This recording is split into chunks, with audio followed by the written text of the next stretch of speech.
Welcome to Which Side Do You Want, where we talk all things tennis. I'm your co-host, Ruffin Thornton, and I'll be joined by my good friend, James Skinner. Unlike most tennis podcasts, we cover hot topics, from the lawns to the concrete, from the pros to the park, and all things in between. Welcome to Which Side Do You Want? Welcome back, tennis fans. We have a special guest this particular podcast. We have the guest during our Black History Month phase of Mr. Arthur Carrington. Art, how are you doing? Pleased to be here, guys. Happy to be with you. James great, and Ruffin. great. It's great having you with us, Art. Yes, we are privileged. We are definitely privileged to have you here. We're just stoked. And since we know we're kind of biting on your time,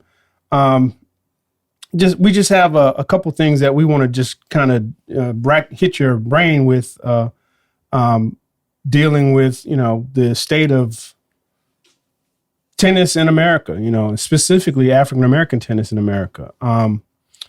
So if you don't mind, we're going to just ask you a couple questions, get your thoughts on it since you are the resident historian.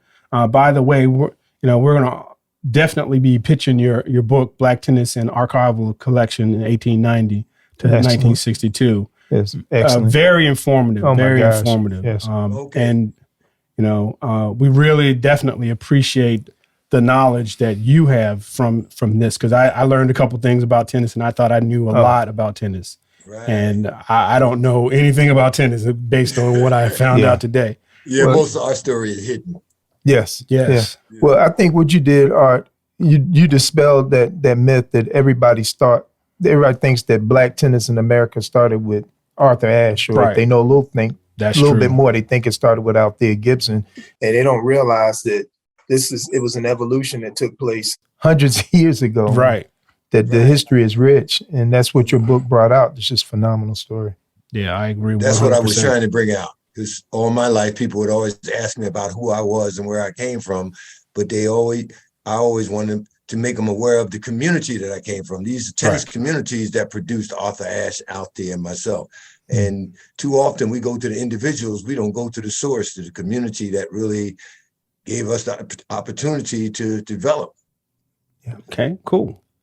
Yeah, and again, it's a rich history that we really don't know, because a lot of us didn't necessarily grow up. We just started playing, and we didn't really do the research to find out where we came from. Like you said in your book, you didn't know that tennis wasn't a black sport. I love that. That's what I thought it was. When you saw these pockets of black tennis clubs and black tennis players before I got to what they called, good. And you could venture out of your community, you saw what was in your community. That's what's missing now. Yeah. Our tennis community is very difficult for these kids on top because they don't have the base support system that we had.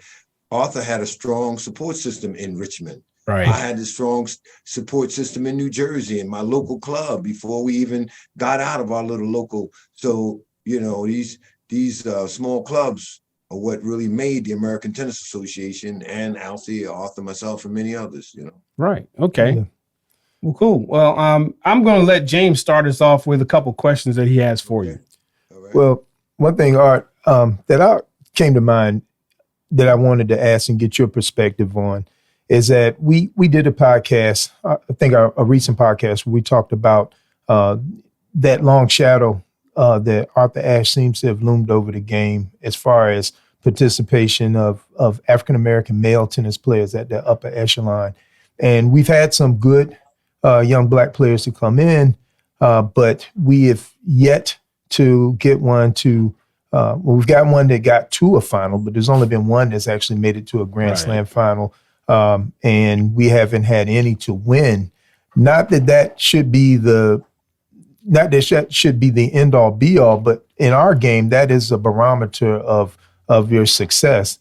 And what we wanted to find out, or I wanted to ask you, is what is it that you think, in your opinion, is the thing? I know we talked about how, African-American men just have so many other options and people are just grabbing them, but is there anything else that we could look at that could get more young male Black athletes to men to participate in the sport and to be able to excel to the level of, to some of the best in the world?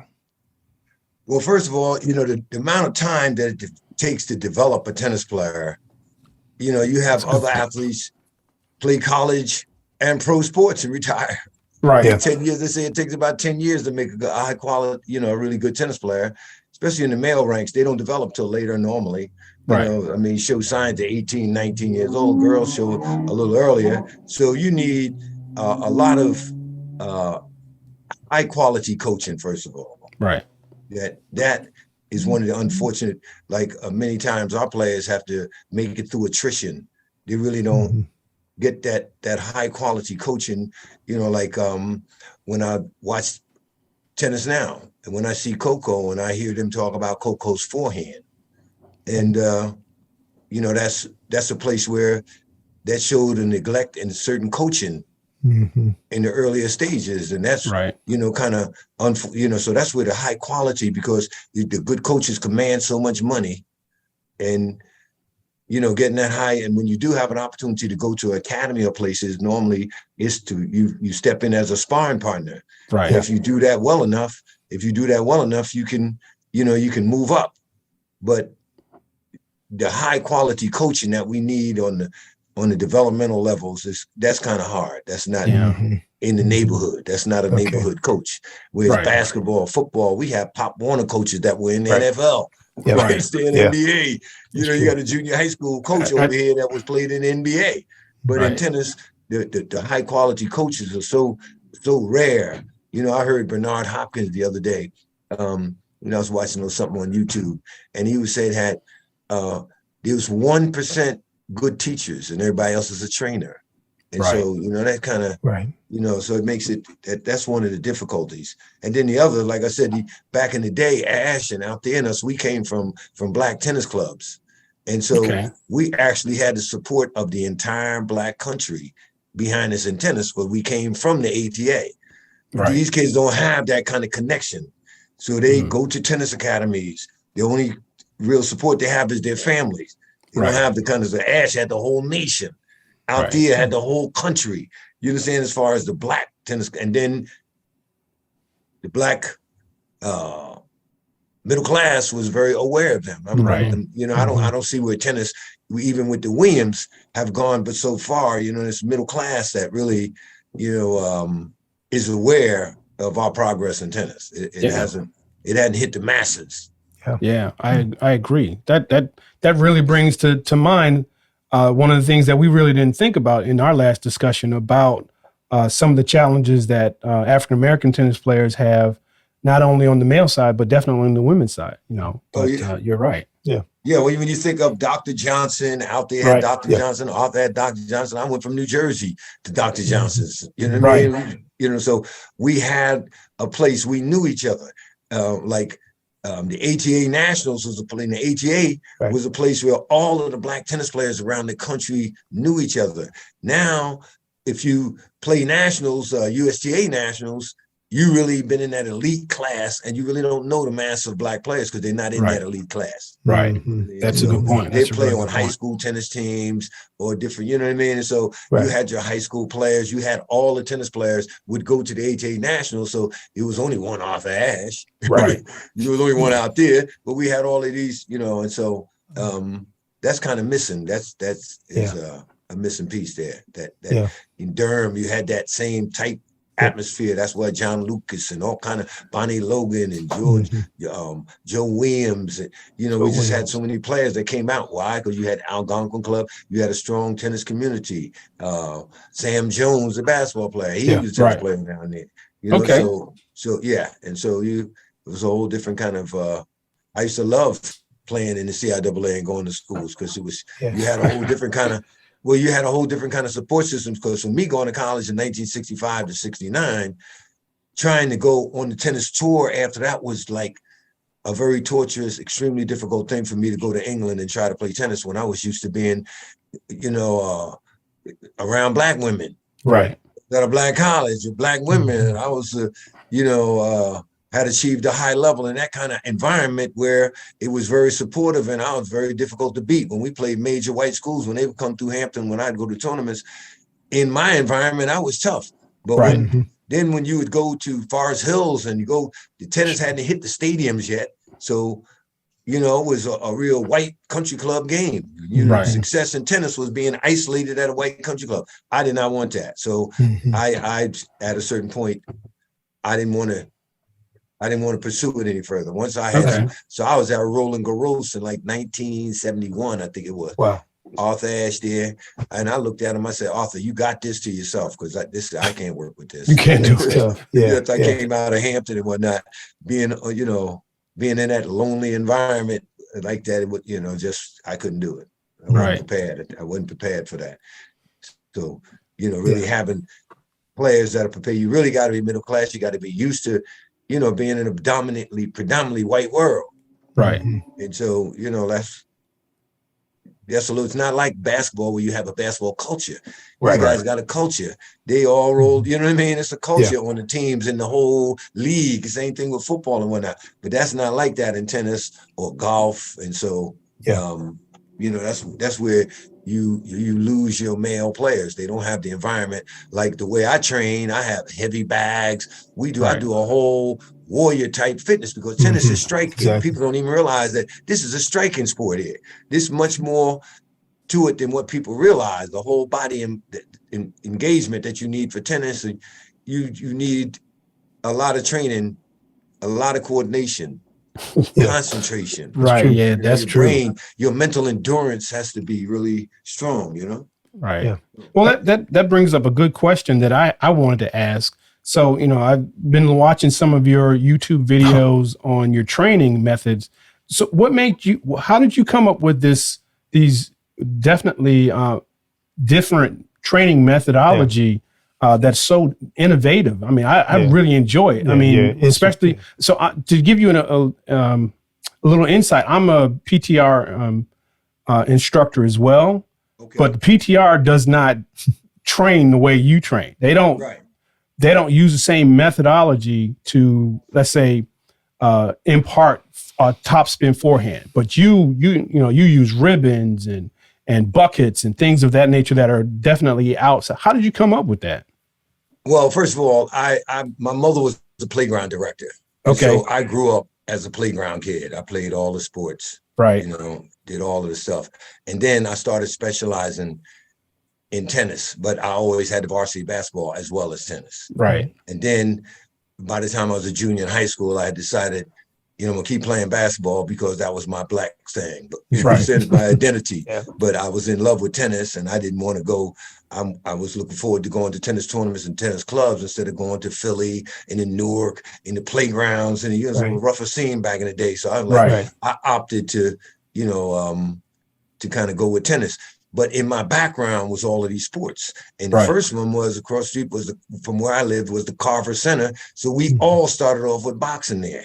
And so skipping rope and boxing was our, so I'm a more primal coach. I know that, man started as soon as we could stand up, we had a club in our head. We had a stick, something to defend ourselves. So all of these games go back to recapitulating the fact that we got a close relationship with clubs and throwing missiles to eat and to survive and to protect ourselves. You know what I mean? And so we just took all of that and then turned it into tools for our games. But it's, like strike, like I said, it comes back to striking. So like the scythe. The scythe, the way they cut the fields with the scythe, if you ever seen guys really work, because I live in a rural area, you see the open stance tennis movement, you see, because our tennis is coming from, first of all, my whole foundation is in martial arts and agriculture, manual, you understand? And so my father was a brick mason, construction labor and brick mason and whatnot. So all of that in my training to maintain myself. So I believe that if you want a student that really likes you and really likes training with you, train yourself. Okay. You know how to be your own best trainer. And so martial arts foundation is defined to use all the martial arts tools. It's not like I invent anything. I go from one tool to another using the same principle of angular momentum. But who wants to hear about angular momentum? So you can be like, we do angular momentum. You understand? But I'm just telling you that on the inside all of the tools are working off the same principle, angular momentum. That's what we need for golf, tennis, baseball, javelin, wrestling. Right. How do you get that energy? By, you know what I mean? How do you collect and release and store this energy so that you can be explosive when it comes to propelling things or striking things? So I just use what was there, the martial arts, the boxing, and I know that people try to use, they want to use a tool before they know how to use their hands. Whereas we as Black athletes, you know, we really highly regard athletes that don't use tools. They know football by hand. You understand? They intercept, they catch, but it's by hand, not tool. LeBron James using his hands. Stephon Curry's using his hands. We're really not that big on tools. So there's your Black guys. They're not big on golf. Then the young kids don't know that the dream of every NBA player is to be able to settle back and play golf. And play golf. You understand? But how many kids are trying to play golf because LeBron James plays golf? You don't have them trying to play golf because LeBron play. You know what I mean? So it's you know, it's what we see around us. I saw tennis and golf as young, but not only did I see it, being there from New Jersey, I saw it with Black guys that were progressive and successful and had nice cars, and you know, they would come to the clubs and they, you know, so I saw a lot of success around the golf course in Newark, New Jersey at Weequahic Park and Union. You know, we had tennis clubs and golf clubs, and so being around Black men that did that, it wasn't weird for me. Right. Well, cool. Well, James, you got any? You got another question? Excuse me. That just brought into another thought, a question that I had, Art. And when you were talking about how the fact that when you were playing and you were in a different environment than what you were used to, not seeing people like you, not being, and I remember an article I'd read where I think Donald Young had talked about how that was a tough part for him as well, is that he would go to places where he didn't see any Black people and the culture is different, the music is different, everything. And I always felt that the success of Black athletes and the growth of Blacks in sports is the fact that a lot of young people had role models to look at and to see. And anybody who plays tennis who's Black at a certain age, you know, all of us can trace our desire to play this game to Arthur Ashe. You know, we saw him. He was a Black person that could play. And what we're looking for, what I'm hoping is that we can get more Blacks into the game. And I wanted to get your perspective on this. I just feel like the attraction for Black athletes in particular is that swagger content. You know, and I look at Francis Tiafoe and I just see him as being that kind of player that that could change the game if he could get, you know, and I think that kids seeing him play would be like equivalent to kids seeing LeBron James play. There's tennis, you know, we always talk about how it still suffers from being considered an elitist sport, and that we don't have people who can bring it out to the masses, you know. And I think, you know, what players out there what mechanisms can we do that would enhance this game to make more young Black men see this as, you know, is this something I can do? And it's not a soft sport. This is a disciplined sport. I think your training program lets us know that this is a very disciplined sport. It requires a skill level. But we just don't see that out there, that they're actually trying to pull that type of player into the game and pull that type of athlete into tennis. And I was wondering, what do you feel could we do that could possibly make that happen, that we could expand the game out to, you know, to the masses, so to speak? Well, when you look at this man, Dr. Johnson, and his history of tennis, right? He was known for Dr. Johnson's team. We don't have a team of players. You know, I don't know whether it's appropriate now. It look like segregation or what, but we don't have a team of players that go somewhere together and train and have a camaraderie. So when we talk about HBC tennis, you're talking about a lot of white players at Black schools and teams. So that's not really growing the Black tennis scene. And when tennis was big at Black colleges, it was amongst the student body. That's the thing that people are missing. You're not growing Black tennis unless you get the student body at colleges, because these are people who are going to have the surplus income and their kids will be the tennis players. That's the way the first players were, and that's the way it's going to be, because we haven't figured out a way to really bring a kid out of out of the hood into the top of world rankings. You need rackets, you need strings. Who's going to be at the courts when they go there? When they pop their rackets, where they going to get a $40 rackets? You know what I mean? So it's a whole, I know Kamal is out there, and Kamal Murray has got his place out there, and there's people around the country, but for the most part, we don't have that supportive environment, like I said, like Dr. Johnson had, that Althea Gibson went to Dr. Eden's house before she got the doctor, came out the Cosmopolitan Club. I came out of club environment that allowed me to go to the top of that. That's how I got to Hampton. But that's missing. I have complete training facilities around the courts. When I teach, I have all the training facilities there. You can't need to go to a gym. The guys don't see tennis as the power game, the athletic game that it really is, because we don't have the proper gym training around. It's like you go to the court and it's sterile at some club, and then you go to some other training facility somewhere else in the building at the club, but it's not at the court. So for me, I'm 76. So I can kick serve, my shoulders and my rotator cuffs. So I know what's good for the kids because I know what was good for myself. I know how I maintained myself since 1969. I've been on the court every day. You know what I mean? I'm uninjured, because grace is my number one quality. That's what we're supposed to get from this thing. Grace.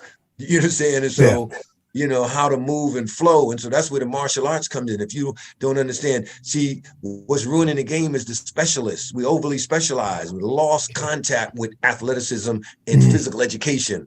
So the physical education part of tennis is not being trained into the kids. It's just all specialty. The average guy teaching tennis has no knowledge of education. Development of kids. They don't have any degrees in education. They never went to school in education. They don't know child education. So anybody that can hit, that can be a hitter, a hitting partner, they think that the game is dominated by hitting partners. No, it's not.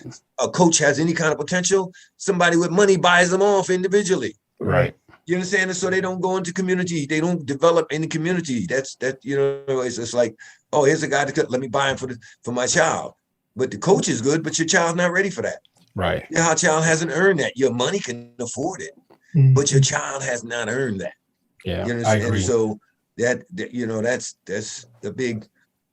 tough. So I use my thing, and there's a lot of players I know I can help. A lot of, I have a few young players that I help now, and they're on tour, but they really need the kind of training I do from a physical fitness standpoint, injury prevention, as well as performance enhancement. They're both in the same stuff.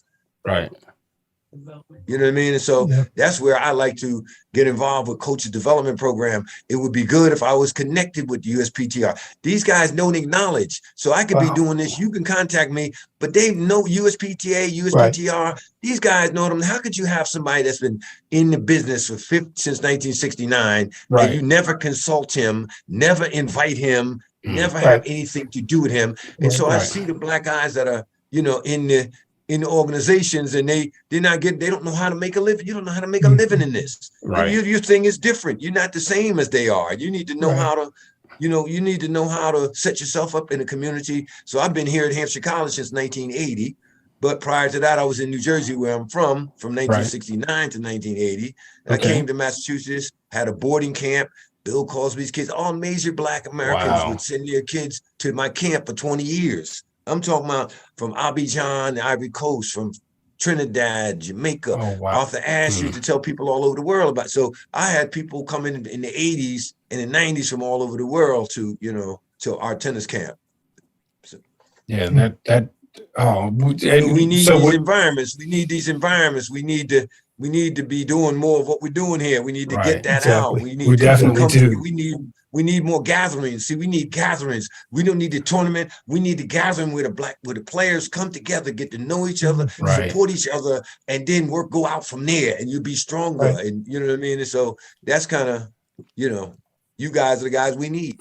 Oh, well, thank you. I appreciate it. Yeah, so that sounds like you're saying we need a village to raise that one. And you're gonna get much more than the one. See, back in the day, they only wanted that one. So as soon as Arthur got in, everybody they stopped looking at the next one. And the same thing happened with Althea Gibson. So we didn't have any follow-up for either one of them. Right. So I got one more. I'm sorry, Arthur. I got one more question because I know you're on time. So I got one more question. What related to not only African American tennis, but tennis in America? What do you see as the future of tennis in America? You know, we've got other sports like pickleball. That's the latest craze right now. What do you see as the future going forward with American tennis? You need more community coaches. You need people that can set up programs in communities. If the USTA was serious, they would help position people in communities where they could make a living and coach. You know what I'm saying? Okay. You need people that you need coaches that adopt communities and the communities that adopt coaches. And then together they work it together. And that, you know, guys got to be able to make a living. He's got to be consistent. So you need, you know, and you need people. You know, that's where I come in telling guys how to make a living. My son, do you know I have a son that's in the game also? Yes. Yeah, okay. So, you know, we're a few generations deep in the game of tennis. And so that's what you need. You need more knowledgeable, you know, we need guys to spread the word. And then, like you said, we need villages. We need places to go to. We need the community. We don't see right now, it's all about like everybody's hyped up with the Parks girl. She's doing real good. And, you know, but people are not aware of the value of tennis communities. We have these individuals that are being made by their families, but how many tennis communities can you point to that is where there's adults, where there, you know, it's a healthy environment for people to bring their kid to grow up. It's good, healthy recreation. We need all of that in place to get that final product. Right. We can't just come up with that. You know, so we can't do it on our own. You're right. Because it's too hard. So anyway, I'm hopefully that. Go ahead. No, I was just going to say, all right. So leading from that, when you just talked about Alicia Parks, are there any other youngsters out there, maybe juniors or someone out there that you feel, you know, has all of the tangibles? There's a lot of players out there, but people don't want. It costs a lot to put money into an individual. So people want to put money into programs where there's numbers. Got you. And if that's all you have is a numbers program, then you don't really have a refinery. But if you only have a refinery and you're not going back into the, you know what I mean, to the base product, then you're limited. We got to have a foundational program that keeps producing so that you can get that couple at the top. But there's got to be many going to college. You know what I'm saying? You got to have a whole system that is, you know, kind of many levels to it. 2 levels. Yeah. It's I guess it's kind of like it's a, you know, we have the people who there is interest there, but then it seems like when the interest, you know, gets to a certain level, you know, it drops off, and it's just where can we do that can continue that fuel, you know, to fuel that flame to get them on them. Like any business, you know, got Kraft that owns the Patriots. You need money. You know, they say sports don't make money. Money makes sports. So we need money to develop these young Black players. You know what I mean? And that, and especially if they don't go to college and use college, then that really is more money. It costs a lot of money to be on tour. It's a lot of pressure. There's a lot of us that are sacrifice college to go on tour that's not making it. So everyone, Alicia Parks, there's a lot of girls that giving up scholarships and things in pursuit of the dream. You know, and we get one here and there, but you know, so my thing is we need to use the college system, go to college, you know, use that as a way of developing players. Wow. Or get more Black kids in college with tennis. Exactly. Okay. And just real quick, I know the USTA is now doing some things with the ATA. Do you see that as something that could help, or is that going to dilute the structure of ATA? Well, it depends on who's the knowledgeable people behind it. Roxanne is good with the ATA, and she's growing the ATA. Yes, you know, but you need coaches, and you know, you need. So I really don't believe that the ATA job right now is in high performance player development, because we don't have that kind of money. But but the ATA needs to grow its membership like it originally was. The membership needs to be grown through Black doctors and lawyers and school teachers and all. You understand? We need to grow tennis as a lifelong game and make families aware of it, and then the individual players will come out of that. Sure. Awesome. Yeah. Awesome. Again, it takes that village to get the program and the sport to where we want. Yeah. Keeps coming back to that. Yeah. Right. Yeah. Well, So I would like to do another show with you guys. yeah, Arthur, man, we'd love to have you. We just, man, there's so many other things we want to talk to you about, and we want to come. Will you come and solely talk about your book too? Because absolutely, we're pumping it up because we just letting you know that we consider you now the foremost archivist of Black tennis historian, and historian, and what you've done is amazing. It's amazing. I've never seen anything done to this level. I wanted to show, how we started. This whole thing started from little local communities and clubs and communities, and I wanted people to see the height of it in our Black world, because most people never saw anything like the book had the way the AJ Nationals were, and it was so much that could be put in there. I had to choose, what am I going to go with? So I just said, well, they need to see that we had a national championship that was, beyond anything, like B.M. Clark, who came from Jamaica in 1920 and won the ATA Nationals. Wow. And in 1923, he was the first Black to play Wimbledon. Out there and play Forest Hills from 1950. So, you see in the book that Dwight Davis umpired at an ATA match in 1921. That was when I saw that in the papers, how my mind was blown. And so I tried to archive our highlights of a society that was very beneficial and very community building. And that's what tennis was. It was definitely a community builder. And that's what Citizen Ash, why they named it Citizen Ash. Tennis has always been a builder of citizens in America. Yes. The ATA as well as the USTA.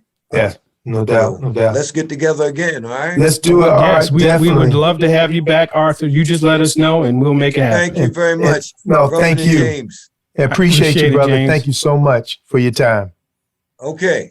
All right. Thanks a lot. Thank you. Signing Take off. care. Well, I'm gonna tell you, Ruff, that was just amazing. Yeah, absolutely. It was. I wish we had more than 30 minutes with Arthur, because that was a piece of history that we definitely need, not only for Black History Month, but all months throughout the year, because we need to know where we come from, so that if we're going to go anywhere with the sport, not just African American tennis, but American tennis in general. Exactly. And this is like we were talking in the last podcast. This is the problem that we're going to be facing going forward. There's so many more things that kids today can get into, to take their attention, that we need that community that's passionate about the sport. This is where the rest of the world is catching up, and not only catching up, surpassing us. So and Arthur's book, which gives a specific archival collection of stories and facts about the Blacks in tennis, is definitely a book well worth reviewing and researching. Yes. So again, for our listeners and our subscribers, if you get a chance, get a copy of his book. Arthur is a great person to just talk to. He reminds me a lot of Richard Williams when I met him. Venus and Serena's father. Just someone who would want to talk to you about the sport in general, and not just. And he seems to be very, very personable. So I really, very much so, really appreciate him spending some time with us this afternoon. And to just understand too, Ruffin, that this book and his work dispels the myth. Right. And I want to dispel this myth right now. Anybody out there listening, that tennis is a white sport. Right. It is not a white sport. It is not.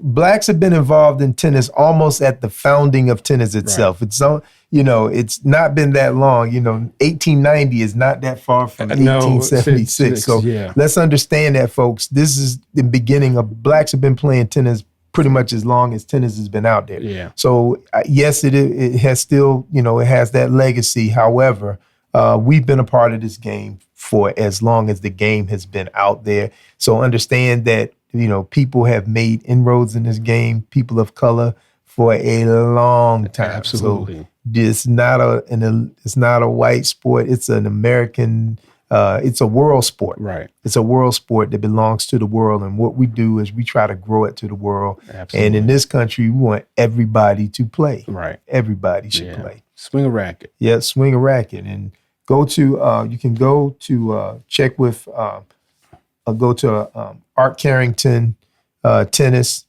at gmail.com if you want to try to maybe check with him to see if you can order a copy of the book. Also, if you go to the, I think the ATA website also. They also have copies. Have copies and links that you can to go and purchase this book. And we recommend it. You should have this. It's a good coffee table for you tennis nerds like us. This is a must have. Yeah. So again, we want to thank Arthur Carrington for being our guest today. But as always, we're going to wrap it up this week, and hopefully you will you enjoy what we have to say. You like what we're doing. If you have any comments, if you have anything that you'd like to say, add to our podcast and our discussion, just hit us up on our Instagram or our Twitter or hit us up by email, and always choose subscribe down at the end. Yeah. So again, thanks again for letting us talk to you this week. This is great. Hey, Ruffin, let's go out and play some tennis, people. I'll see you next time. All right.